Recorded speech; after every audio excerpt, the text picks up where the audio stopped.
The headlines are everywhere. They scream with a sense of impending doom. Gen Z is killing marriage and the family. Gen Z doesn't want kids. Gen Z is the most socialist generation in modern history. To the previous generations, it looks like a disaster. A generation allergic to traditional milestones, distrustful of capitalism, and challenging the very foundations of the status quo. But what if they've got it all wrong? What if this isn't a disaster, but a perfectly rational response to an irrational world?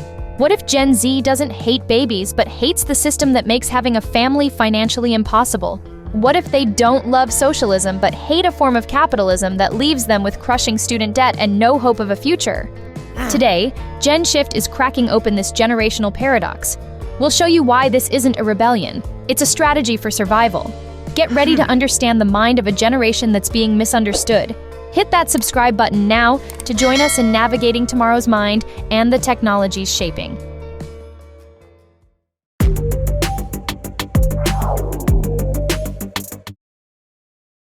1. The American Dream's price tag: why Gen Z isn't having kids. The charge is simple and severe. Gen Z doesn't want children. And on the surface, the numbers back it up. Across the developed world, birth rates are in free fall. In the United States, the birth rate for women aged 20 to 24 has plummeted by 47% since 2007, hitting another record low in 2023. In Australia, the total fertility rate dropped to 1.5 children per woman, the lowest ever recorded and far below the 2.1 needed to sustain the population. Europe tells a similar story, with countries like Germany seeing fertility rates drop to their lowest point in 3 decades. This isn't a localized trend, it's a systemic shift across the Western world. But to label this a simple choice or a rejection of family is to ignore the brutal economic reality that forms the backdrop of every decision a young person makes today. This isn't a crisis of desire, it's a crisis of affordability. Let's do the math. According to updated estimates for 2025, the cost for a middle-income American couple to raise a child born this year to the age of 18 is a staggering $389.49, and that's before a single dollar is spent on college. In the United Kingdom, the first year alone costs an estimated £7,850, with the total cost to adulthood reaching as high as $220,000. In Australia, even low-paid families can expect to spend upwards of $11,000 AUD per year per child. These figures aren't just daunting. For a generation already drowning in debt, they are a death sentence to the dream of parenthood. But a child needs more than just food and clothing. They need a home. And for Gen Z, that foundational pillar of stability has become a luxury good. In Australia, the housing crisis is so acute that only 14% of median income households can afford to buy a home. In Sydney, that number collapses to just 10%. In the European Union, housing prices have dramatically outpaced inflation, forcing Gen Z homebuyers to grapple with mortgage repayments double what previous generations paid. And in the US, while some older Gen Z members have managed to enter the market, over 40% of young homeowners report struggling to afford their regular payments. Layered on top of this is the personal economic anchor, dragging them down from day one. In the United States, the average student loan payment for a Gen Z borrower is now $526 per month, significantly higher than for any other age group.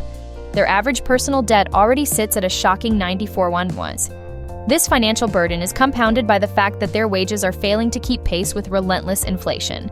They were promised that a college degree was the ticket to a stable life, but for many, it has become a multi-decade subscription to financial servitude. When you cannot afford a roof over your own head, when your paycheck evaporates before it hits your account, the decision to not bring a child into that precarity isn't selfish. It's a profound act of responsibility. 2. The system is broken. The appeal of socialism. This economic crucible has forged a new political identity. Poll after poll reveals a startling shift. Gen Z is embracing ideas that were once considered taboo.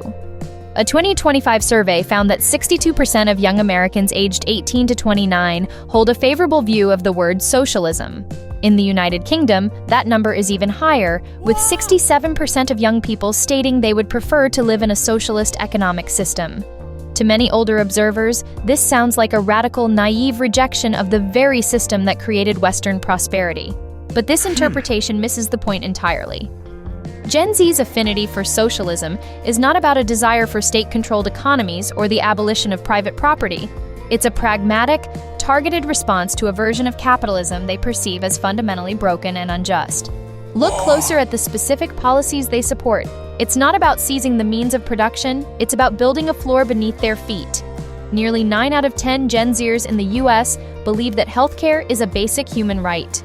In a 2023 poll, a staggering 92.4% of Americans aged 18 to 24 supported the idea of free tuition at public colleges, and 65% of Gen Z support limits on the accumulation of billionaire fortunes, a clear proxy for a wealth tax.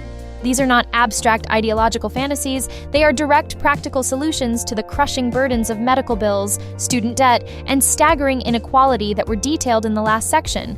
They are asking for the same social safety nets that were commonplace for their grandparents.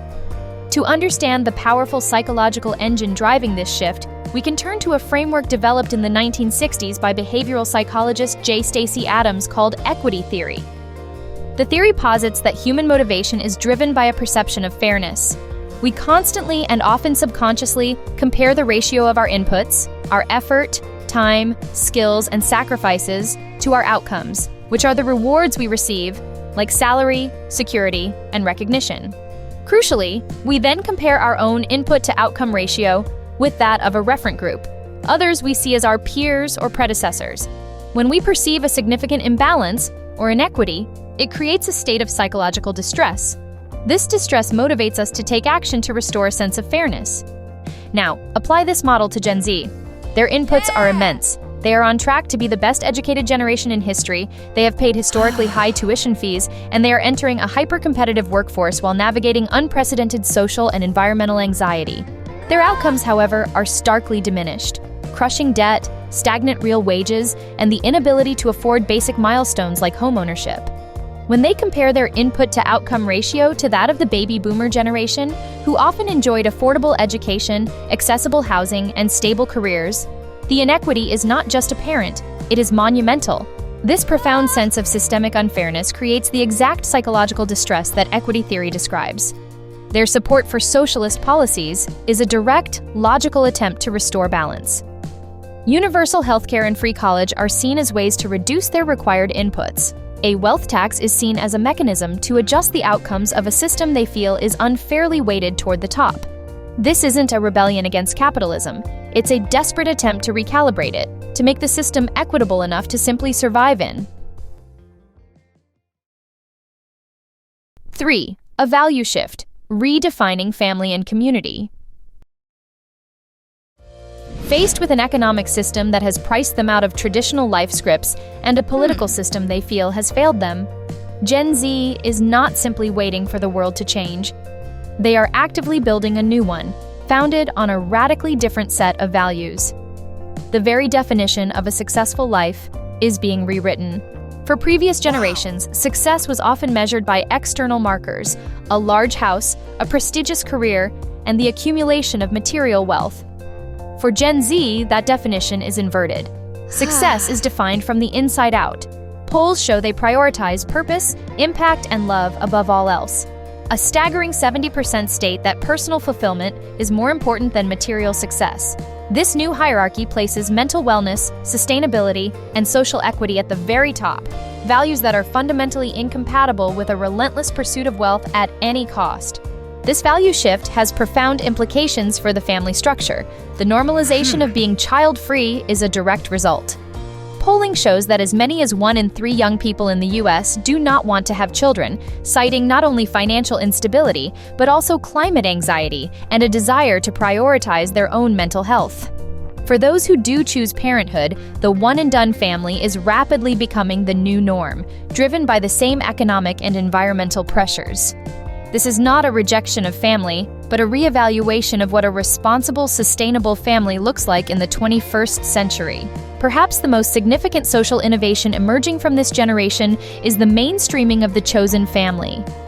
For decades, the nuclear family was the undisputed cornerstone of society. But today, as biological families become smaller and more geographically scattered, creating what some sociologists call a cousin deficit, Gen Z is building new support networks from the ground up. A chosen family is a non-biological kinship bond, a group of people deliberately chosen for mutual support and love. This concept, long a vital lifeline in the LGBTQ+ community, has now become a central survival strategy for a generation navigating precarity. These are the friends who function as siblings, the mentors who act as parental figures, and the communities that provide the emotional and sometimes financial safety net that the traditional family or the state can no longer guarantee. This is not a sad replacement for what's been lost. It is a resilient, decentralized, and powerful new form of social architecture. 4. A different future, a prediction for society. So what does this all mean for the future? The headlines warn of a demographic winter, a human catastrophe where deaths outpace births, leading to economic collapse. And those concerns are not entirely unfounded. A shrinking working-age population will undoubtedly place immense strain on pay-as-you-go social programs like Social Security and Medicare, which rely on a steady stream of new workers to support a growing number of retirees. This is the future the alarmists see, a graying, stagnant society in slow decline. But this is only one half of the equation. It focuses on what is being lost, without considering what is being built in its place. While Gen Z may be smaller in number, their impact on the workforce and society will be transformative. They are ushering in the era of the purpose-driven career. A Harvard Business Review study found that 9 out of 10 employees would be willing to take a pay cut for more meaningful work. Gen Z embodies this sentiment, consistently prioritizing purpose and a company's social and environmental impact over salary alone. They are forcing corporations to be accountable, to move beyond profit as the sole metric of success, and to become genuine agents of positive change. This is a workforce that demands their labor contribute to building a better world, not just a bigger bottom line. This leads us to the ultimate reframing of the disaster. Perhaps what we are witnessing is not a collapse, but a necessary and profound reallocation of human energy. A generation facing existential threats like climate change and systemic inequality is being forced to make a choice. The immense financial, emotional, and environmental cost of raising multiple children in an unstable world is being weighed against the urgent need to solve these crises. By having fewer children, Gen Z is freeing up a vast reservoir of collective resources, time, money, and cognitive bandwidth that can be redirected from the act of biological procreation toward the act of societal preservation. Their life choices, born of necessity, may be the very thing that saves us.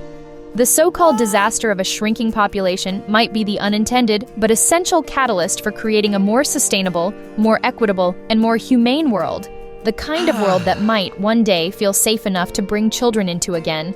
This isn't the end of society, it's the beginning of a different one. Conclusion. The story of Gen Z is not one of rebellion, but of adaptation. It's a story of strategists, not saboteurs. They are not breaking the system for the sake of it. They are responding to a system that is already broken. They are making calculated, often painful choices to survive in a world they did not create, but are now tasked with fixing. Instead of judging their choices through the lens of a past that no longer exists, perhaps it's time we tried to understand the future they are so desperately trying to build. What does that future look like to you? Are these changes a disaster or a necessary evolution? Let us know your thoughts in the comments below. And if you believe in understanding the forces that shape our world, hit that subscribe button and join us as we continue to navigate tomorrow's mind.